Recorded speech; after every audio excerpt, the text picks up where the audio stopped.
সেনাকুঞ্জের programme থেকে আসার পরেই বেগম খালেদা জিয়া গুরুতর অসুস্থ হয়ে হাসপাতালে আছেন। কেন সেনাকুঞ্জের পরপরেই বেগম খালেদা জিয়া এত গুরুতর অসুস্থ হলেন? তাহলে কি -2 ফর্মুলার কাজ শুরু হয়ে গেছে? আপনারা সবাই জানেন 1/11-তে -2 ফর্মুলার থিওরির যে প্রধান প্রবক্তা ছিলেন সে হচ্ছেন ডক্টর ইউনূস। ডক্টর ইউনূস 2006 থেকেই বাংলাদেশের রাষ্ট্র ক্ষমতায় যাওয়ার জন্য মরিয়া ছিলেন। সে একটি দলও ওই মুহূর্তে শুরু করেছিলেন, যদিও তার দল বেশি দূর এগিয়ে যেতে পারেনি। তখন তাদের বক্তব্য ছিল যে পুরানো সব নেতৃত্ব বাদ দিয়ে নতুন কিছু আসা দরকার বাংলাদেশে। সেই ডক্টর ইউনূস এখন ক্ষমতার অন্যতম চেয়ারে বসে আছেন। বলা চলে সে বাংলাদেশের প্রধান একজন ব্যক্তি। আপনারা সবাই লক্ষ্য করে দেখেন, আওয়ামী লীগকে নিষিদ্ধ করা হয়েছে।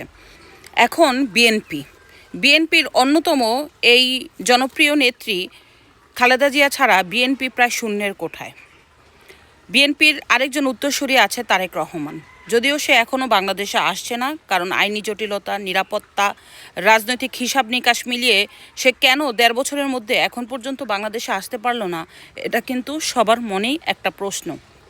যদিও এই মুহূর্তে বিএনপির সব নেতাকর্মীরা কিন্তু মাঠে আছে, তবে কেন তারেক রহমান এখন পর্যন্ত বাংলাদেশে আসছে না?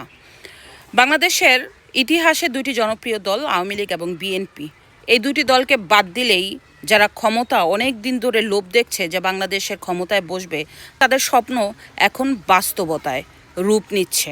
যদিও স্বপ্নই থেকে যাবে, কখনো বাস্তব হবে না। তবে যারা -2 ফর্মুলা করছে এবং আগেও করেছে, তারা আগে ব্যর্থ হয়েছে, এখনও ব্যর্থ হবে, এটাই স্বাভাবিক।